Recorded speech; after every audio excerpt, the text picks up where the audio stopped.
السلام عليكم ورحمة الله وبركاته. إن شاء الله النهاردة هنتكلم عن تفسير المواعين في المنام. طبعا هنذكر تفسير المواعين بالتفصيل للعزباء وللرجل وللمرأة الحامل والمتزوجة.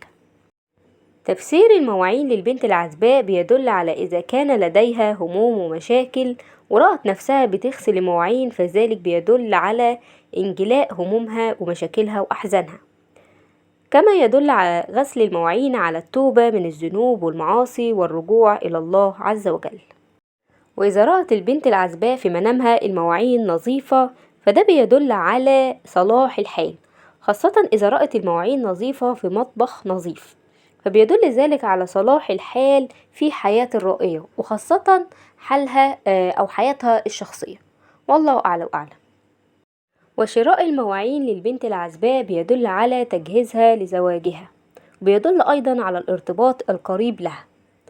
والمواعين الفضة في المنام بيدل على السمعة الطيبة لهذه الفتاة.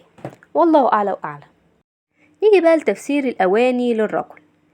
الأواني للرجل في المنام بتدل على ماله، فإذا رأى الرجل إنه يأكل من طبق أو معون فذلك بيدل على رزقه من المال بقدر ما وجد في الطبق. وبرضو هنا بتتفسر على حسب ايه اللي كان في الطبق، فبيدل على الرزق وحجم الرزق، خاصة إذا كان حجمه قليل فالرزق قليل، وإذا كان حجمه كتير الأكل في المنام أو الطعام فده بيبقى ماله كثير، وحسب الرمز ما وجد في الطبق زي ما قلنا.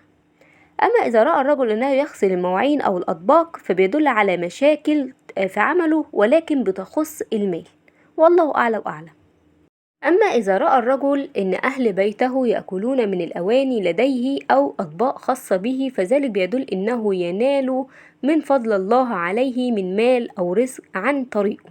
والله أعلى وأعلم. وقد تكون بشارة طبعا أن هي في رزق أو مال وسوف يعم على أهل بيته. والله أعلى وأعلم. ولا خير في كسر الأواني في المنام أو الأطباق، وخاصة للرجل، لأن ذلك بيدل على انقطاع رزقه أو مشاكل زوجية له إذا كان متزوج.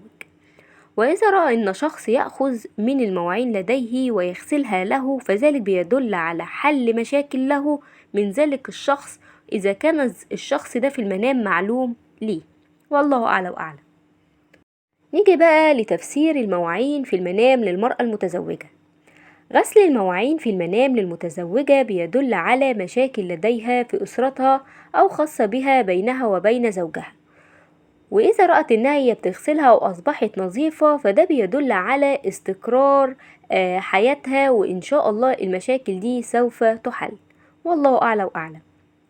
أما إذا رأت إن المواعين لديها تزيد بعد غسلها أو عدد الأطباق بيزيد فذلك بيدل على حمل لديها أو وصول شخص يستقر معهم في منزلها.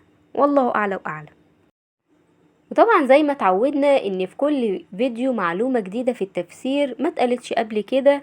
ونيجي بقى لتفسير المرأة الحامل إذا رأت في منامها المواعين، وخاصة إذا رأت وهي لم تعرف بعد جنس جنينها ورأت المواعين لونها فضي فإنها تبشر بأنثى. والله أعلى وأعلم. وبكده نكون خلصنا تفسير المواعين في المنام. والسلام عليكم ورحمة الله وبركاته.